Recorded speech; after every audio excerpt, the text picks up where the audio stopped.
Fine, this is 20th problem. Let me solve. Mr. Zen asked two of his students to solve the expression that is 24 by 6.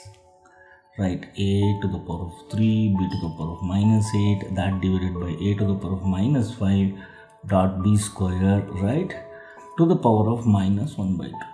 And write the answer on blackboard. Andy wrote, so 4, a to the power of minus 4, b to the power of 5, and Zuck wrote 4, b to the power of 5, that divided by a to the power of 4. So who wrote the correct answer? That is what we need to check out. Let us check out here. Let me simplify.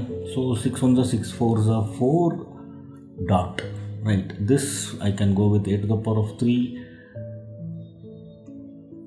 Right. Minus. So minus 5. Right. So that is a to the power of m by a to the power of n. You can go with a to the power of m minus n. Right. So dot b to the power of minus 8, right, minus 2 whole to the power of minus 1 by 2, right, 4.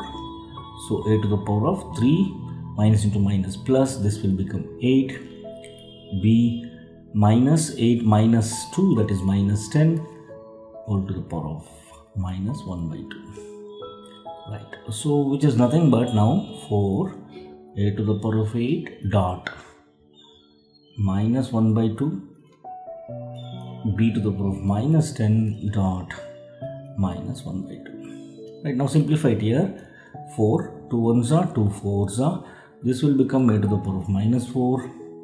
2 ones are 2 fives are. So b to the power of 5 minus into minus is going to be plus. Right, so this is what the answer we got. Let us check out, let us compare with Andy and as well as Zuck. B to the power of 5. 4a to the power of minus 4, b to the power of 5. So Andy's answer is right. So let us check out with this. This I can rewrite 4 b to the power of 5 a to the power of 4. It is answer is also right. So that's what both of them wrote the correct answer. Right? Option C is the right one.